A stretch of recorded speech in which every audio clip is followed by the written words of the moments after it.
Selamat sore, sahabat dari Kawan Biologi.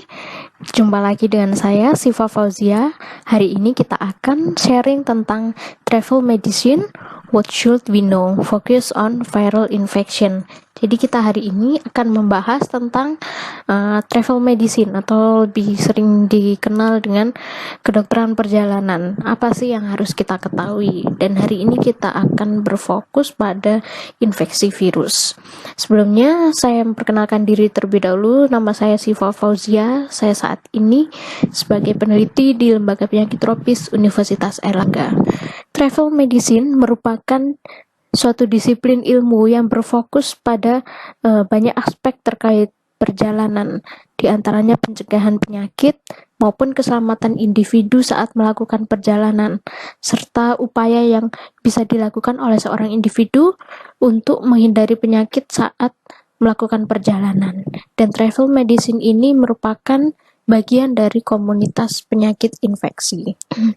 Apa saja pengetahuan dasar yang terkait travel medicine? Di antaranya itu epidemiologi penyakit infeksi yang berkaitan dengan perjalanan atau travel associated infectious disease. Jadi di travel medicine ini akan dipelajari tentang bagaimana persebaran penyakit di sebuah negara, di sebuah wilayah, baik itu tingkat internasional, maksud saya tingkat suatu benua, tingkat di suatu negara, itu kan epidemiologi penyakitnya bisa berbeda-beda. Yang kedua, bagaimana transmisi dari penyakit infeksi yang berkaitan dengan perjalanan. Metode transmisinya bagaimana, apakah foodborne ataukah airborne, ataukah melalui droplet dan lain sebagainya. Yang ketiga, yaitu bagaimana upaya yang bisa dilakukan oleh seseorang sehingga dapat mencegah terinfeksi dari penyakit yang berkaitan dengan perjalanan. Yang keempat, yaitu pemahaman menyeluruh terkait vaksin dan prosedurnya. Yang kelima, pencegahan dan manajemen penyakit non-infeksius yang berkaitan dengan perjalanan. Jadi tidak hanya penyakit infeksi saja yang berkaitan dengan perjalanan, ada juga penyakit non-infeksius. Yang terakhir yaitu pengenalan gejala setelah kembali ke tempat asal. Jadi setiap individu, setiap dari kita, saya yakin pasti pernah melakukan perjalanan, baik itu domestik maupun internasional, antar negara, antar benua, dan lain sebagainya. Dan tentunya kita mempunyai banyak tujuan untuk melakukan perjalanan tersebut. Ada tujuan yang memang sangat urgen, ada tujuan yang memang tergolong kebutuhan tersier, seperti rekreasi atau refreshing, namun untuk tujuan yang paling penting diantaranya yaitu pekerjaan, mengunjungi kerabat kita, kegiatan religi, maupun untuk memperoleh pengobatan yang lebih baik dari di Indonesia. Nah, kegiatan perjalanan yang kita lakukan ini sangat memungkinkan kita terpapar penyakit dan nantinya menderita suatu penyakit yang berkaitan dengan perjalanan. Namun penyakit ini sebenarnya dapat dicegah. Jadi tergantung pada individu dan kesiapan kita dalam melakukan perjalanan tersebut. Nah, kegiatan pencegahan itu sebenarnya ada 3, yaitu meliputi perencanaan sebelum melakukan perjalanan, imunisasinya bagaimana atau vaksinasinya, dan perlengkapan keselamatan diri yang kita gunakan selama perjalanan. Jadi di dunia ini ada namanya GeoSentinel yang telah menyediakan data penyakit terkait perjalanan di negara berkembang. Mengapa kita sebagai traveler itu berpotensi tertular penyakit? Di antaranya adalah faktor berikut. Kita terpapar dengan organisme infeksius dari berbagai macam strain, berbagai macam jenis, dan itu bisa strainnya itu berbeda dengan yang biasanya kita jumpai di negara kita, sehingga bisa jadi infeksi yang dialami oleh seorang traveler menjadi tergolong severe atau tergolong parah. Resiko dari moda transportasi, karena keterbatasan kita saat melakukan perjalanan, bisa karena kita tidak menyewa mobil pribadi, maka saat melakukan perjalanan tersebut resiko terpaparnya menjadi tinggi saat menggunakan transportasi umum terutama ya. Yang ketiga, aktivitas yang berlebihan atau ekstrim. Barangkali jadwal kita saat melakukan perjalanan itu terlalu padat sehingga sistem imun tubuh kita menurun. Yang keempat, kondisi tubuh yang memang kurang fit saat melakukan perjalanan. Jadi sebisa mungkin sebelum kita melakukan perjalanan, kita memahami diri kita sendiri, apakah saya ini layak untuk melakukan perjalanan atau kurang layak, begitu.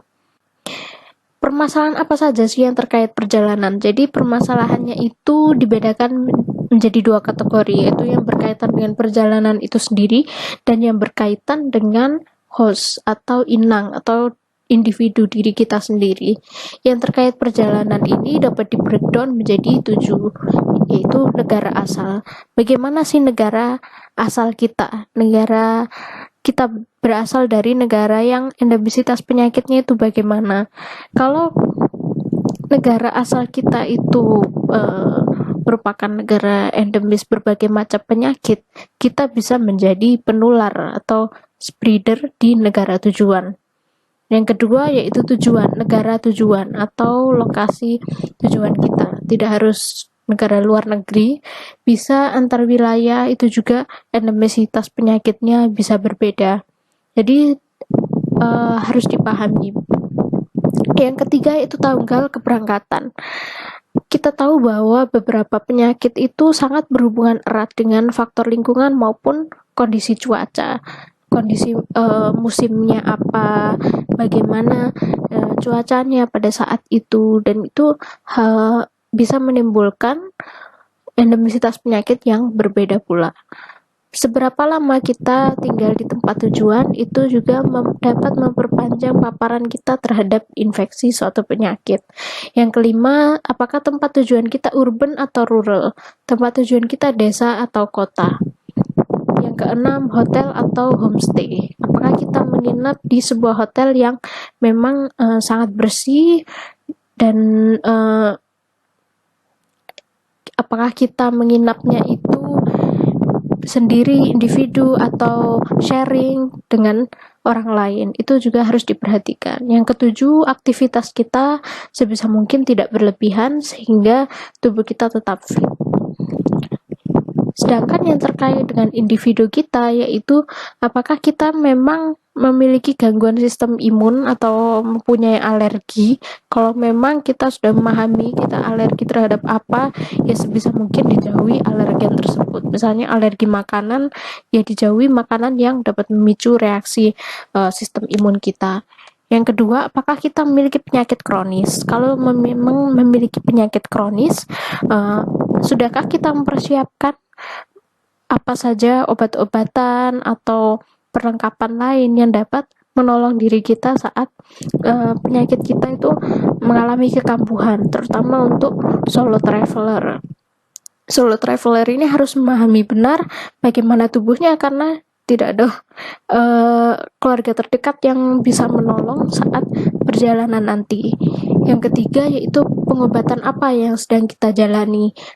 Apakah di negara tujuan sana itu tersedia fasilitas kesehatan yang bisa memadai, maksudnya bisa memadai apabila kita mengalami kekambuhan penyakit atau obat kita habis saat perjalanan. Ini sebisa mungkin tidak habis ya. Yang keempat, apakah kita sedang dalam kondisi hamil atau tidak. Jadi di dunia ini ada namanya International Society of Travel Medicine atau ISTM dan juga CDC. Jadi dua lembaga ini memiliki peran untuk memberikan wawasan kepada warga negara masing-masing, warga negara di seluruh dunia terkait penyakit yang berkaitan dengan perjalanan. Nah, ini adalah websitenya ISTM, International Society of Travel Medicine. Jadi bisa kita lihat di situ ada Geosentinel, Home, Objective, Surveillance. Jadi sangat banyak menunya. Jadi Geosentinel ini kepanjangannya yaitu The Global Surveillance Network of the ISTM in partnership with the CDC. Jadi ini lembaganya bekerja sama, perpaduan atau kolaborasi antara ISTM dengan CDC. Apa saja yang bisa kita lihat di website mereka apabila kita mengeklik Geosentinel Alerts? Di sana ada banyak peringatan seperti misalnya ya di negara. Ini contohnya update tahun 2018. Media melaporkan terjadinya kematian akibat demam kuning atau yellow fever pada turis yang mengunjungi wilayah tersebut. Nah, ada yellow fever, ada juga penyakit lainnya, ada measles, ada hepatitis E akut, difteri, plak, dan lain. Plasmodium falciparum yang menyebabkan malaria juga sangat lengkap ya ditayangkan di website mereka. Nah, selain itu ada juga ASTM News. Ini lebih update. Jadi yang saya lihat update terbaru karena kita sedang menghadapi situasi pandemi COVID-19. Jadi mereka berita yang mereka laporkan juga sangat berkaitan dengan COVID-19 seperti yang terbaru pada tanggal 13 Agustus mereka update bahwa rumah sakit di Israel telah melakukan uji coba quick saliva test for COVID-19, yaitu uji COVID dengan menggunakan air liur yang diklaim mereka hanya membutuhkan waktu sekian detik, namun belum ditemukan ya artikel ilmiahnya, jadi kita belum bisa mengevaluasinya. Ada juga perkembangan terkait COVID-19 di beberapa negara. Terus apakah kita seharusnya melakukan perjalanan atau tidak sih di tahun ini? Kita aman nggak sih? Nah, itu semua bisa dibaca di International Society of Travel Medicine website-nya ini. Perlu kita ketahui, kita juga di Indonesia, Kementerian Luar Negeri Republik Indonesia itu telah menyediakan sebuah aplikasi yang bernama Safe Travel. Ini bisa kita download di Play Store dan aplikasi ini sangat bermanfaat bagi traveler, terutama solo traveler ya, karena di sana sangat banyak menu-menunya. Di antaranya apabila kita dalam kondisi darurat itu bisa melakukan calling atau menelpon pihak KBRI terdekat. Jadi apa saja aplikasi yang ada di Safe Travel ini? Jadi usahakan kita download sebelum melakukan perjalanan ke negara tujuan dan kita bisa mendapatkan banyak informasi terkait negara tujuan kita. Jadi di Safe Traveler ini ada info negara, terus pelayanannya bagaimana, terus mungkin foto-foto, infografis, dan asuransi apa yang bisa kita gunakan saat di suatu negara tersebut. Di sana juga ada informasi umum terkait keimigrasian, terus KBRI di sana itu alamatnya di mana aja, kontaknya, terus emailnya, jadi memang sangat lengkap. Ada juga himbauan dan berita negara-negara di dunia, jadi bila memang di suatu negara itu sedang tidak aman, itu akan masuk di daftar himbauan dan ini sangat update. Ada juga infografis negara, jadi tinggal dipilih kita mau ke negara mana. Nanti di sana ada berbagai macam menu yang terkait perjalanan. Termasuk penyakit-penyakitnya juga tersedia ya di Safe Travel tadi. Nah, selanjutnya evaluasi setelah perjalanan atau post-travel evaluation with focus on viral infection.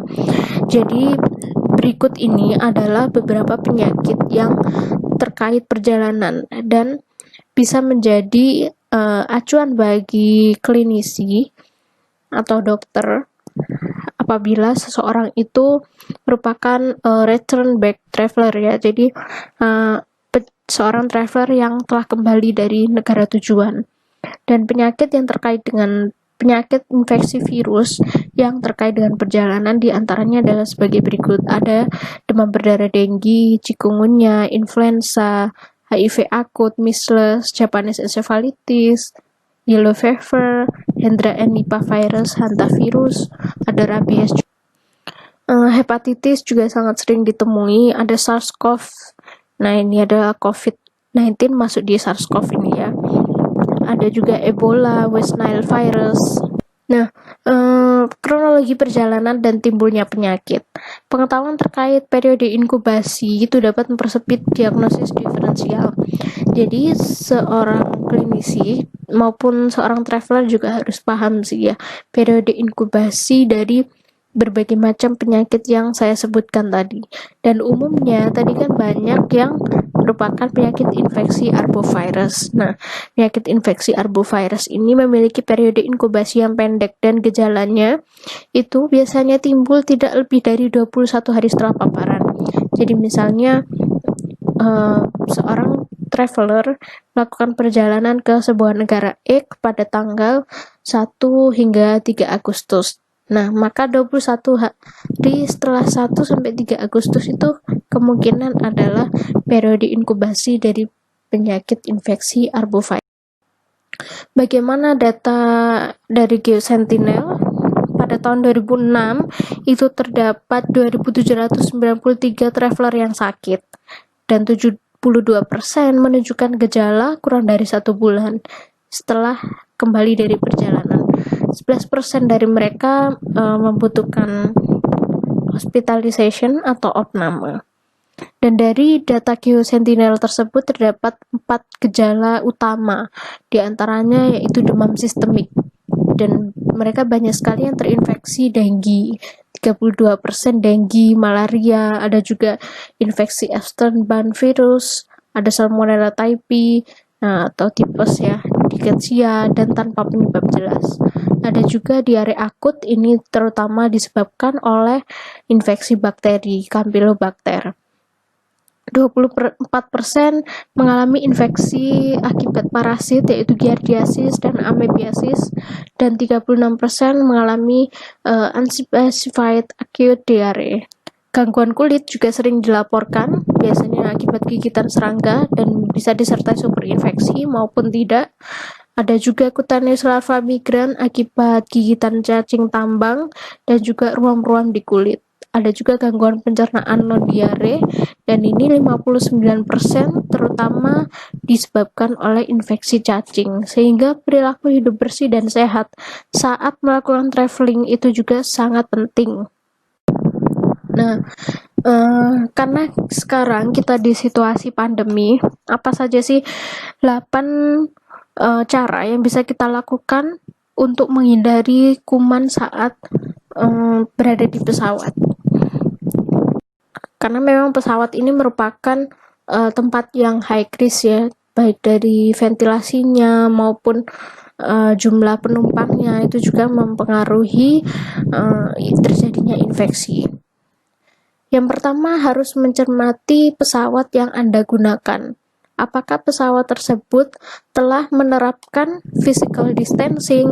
Apakah pesawat tersebut menyediakan hand sanitizer ataupun face shield ataupun sabun? Nah, itu harus dicermati.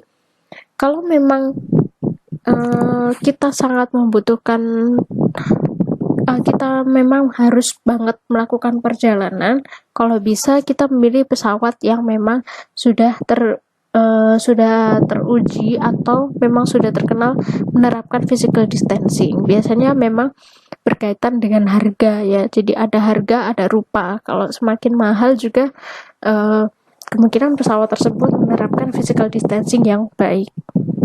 Yang kedua, kita harus mengurangi interaksi saat di bandara, sebisa mungkin tetap menjaga jarak dengan orang lain, dan kalau bisa ya tidak makan atau minum, atau memang kalau memang benar-benar harus makan dan minum, kita pilih restoran yang sepi. Yang ketiga, sebisa mungkin kita tidak ke toilet, karena toilet ini banyak permukaan yang menjadi tempat yang beresiko virus SARS-CoV-2 ini menempel. Gunakan masker dan face shield. Terus jaga jarak. Terus kalau memang tidak yakin dengan kualitas filter di pesawat, kita bisa membawa air purifier sendiri yang memang memiliki HEPA filter. Tetap rajin mencuci tangan dan membersihkan permukaan benda. pahamilah kondisi tubuh Anda, apakah layak melakukan perjalanan atau tidak. Jadi memang di era pandemi ini kita harus menimbang-nimbang dengan sangat cermat ya. Kita melakukan perjalanan itu tujuannya untuk apa? Apakah memang penting ataukah memang bisa ditunda? Kalau memang bisa ditunda, yuk ditunda aja. Kita tetap stay at home untuk menghentikan transmisi COVID-19. Karena kita juga tidak tahu apakah kita ini bisa menjadi penular atau juga beresiko tertular. Sekian saya, semoga bermanfaat. Assalamualaikum warahmatullahi wabarakatuh.